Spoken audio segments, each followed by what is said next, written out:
ওকে। আমি যেহেতু বলেছিলাম যে এটা আমার বাসায় কিন্তু অনেক আগেই আমি জানিয়ে দিয়েছিলাম যে মনামি আর আমি একসাথে মানে উই আর টুগেদার অ্যান্ড বাবা ওই সময় আমাকে যেটা মানে বলেছিল সেটা হচ্ছে when I was in my third year যে তুমি বিয়ে করে ফেলতেছো না কেন।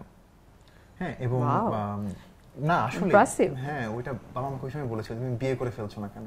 তো এটা ওই সময় immediately I was a very young বয়।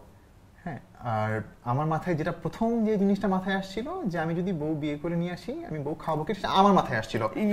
হ্যাঁ, তো আমি এটা বলছিলাম যে আমি যদি বিয়ে করে নিয়ে আসি বউ খাওয়াবো কি। আমার মনে হয় যে আমি অলরেডি 5 জনের সংসার চালাচ্ছি, তা আমি আর একটা মানুষ নিয়ে আসলে চালাতে পারবো না।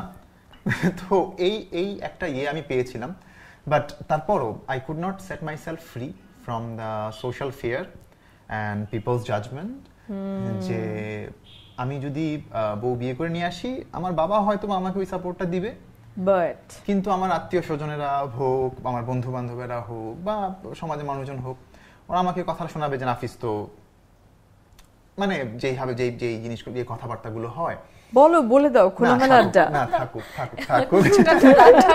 রাখার চেষ্টা হচ্ছে। যাই হোক, বাট আমার ওই একটা ছিল, কিন্তু আমি চিন্তা করেছিলাম যে চাকরি বাকরি করেই হচ্ছে বিয়ে শাদী করবো। সো পরপর গ্রাজুয়েশনের পরপরই চাকরি ওই সময় পেয়ে গিয়েছিলাম।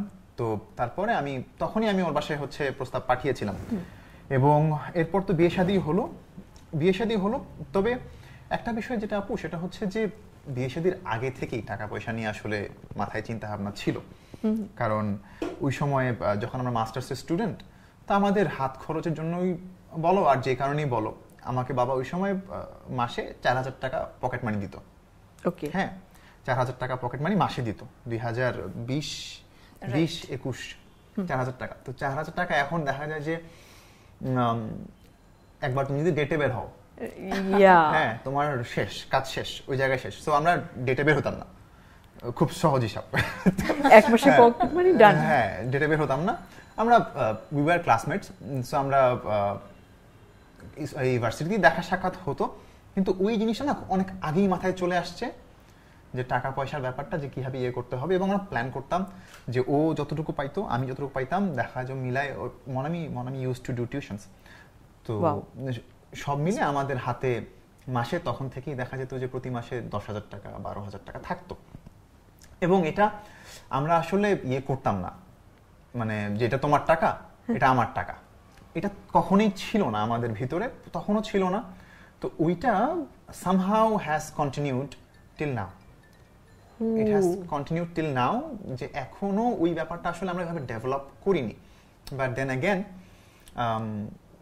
আমি এটাকে আইডিয়ালাইজও করতে চাই না এই কারণে যে যেটা বলছিলাম যে সিচুয়েশন সবার এক হয় না, হ্যাঁ, আবার প্রবলেম ডিফিকাল্টিসও সবার এক হয় না।